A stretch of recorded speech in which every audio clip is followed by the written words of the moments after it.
बाल कृष्ण और घंटी लीला।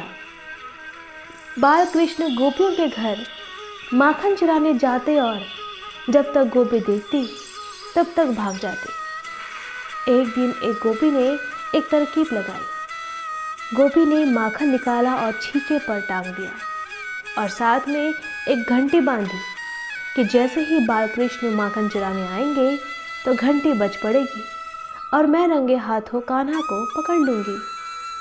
कुछ देर बाद बाल कृष्ण अपने सखाओं के साथ गोपी के घर माखन चुराने आए। तभी श्री दामा जी ने कहा, कान्हा देखो, गोपी ने तो मटकी में घंटी बांधी है। यदि माखन की मटकी को हाथ लगाएंगे तो घंटी बज जाएगी और गोपी हमें पकड़ लेगी। बाल कृष्ण ने कहा, गोपी हमें नहीं पकड़ेगी। फिर बाल कृष्ण ने घंटी से कहा, हम सब माखन चुराएंगे पर तुम बजाना मत। घंटी बोली, ठीक है प्रभु, नहीं बजूंगी। अब भगवान झट से श्री दामा जी के कंधे पर चढ़ गए और माखन की मटकी में से माखन निकाला और एक एक करके सभी सखाओं को खिलाने लगे।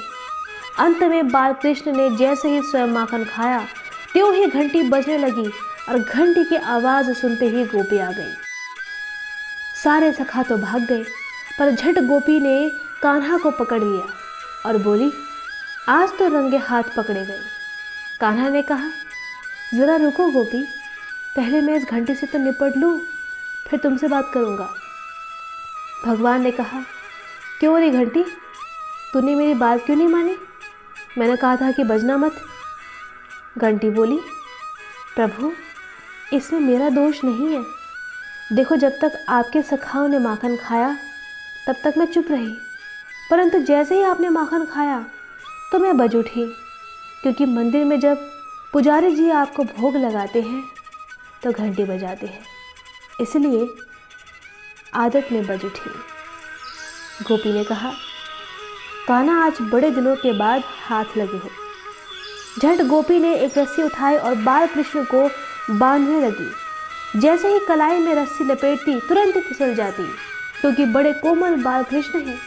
गोपी फिर लपेटती, फिर रस्सी फिसल जाती। बाल कृष्ण बोले, अरे गोपी, तोहे बंधुरों भी नाए आए, मैं बताता हूँ। झट बाल कृष्ण ने रस्सी गोपी के हाथ से ली और गोपी के ही हाथ में लपेटने लगे। देख गोपी ऐसे एक लपेटा, फिर कस के गांठ लगा। गोपी, हाँ ठीक है लाला, मैं समझ गई। कान्हा, अरे अभी कैसे समझ गई? एक गांठ से क्या होगा? एक गांठ तो मैं खोलकर भाग जाऊंगा। देखो देखो गोपी, फिर दूसरी गांठ इस तरह से कस के लगाना। गोपी, हाँ हाँ लाला, मैं समझ गई, अब खोल दो। कान्हा, क्या कहा गोपी? खोल दो? मैं क्या खोलूं? खोले को तेरो खसम, और ठेंगा दिखाकर भाग जाते हैं।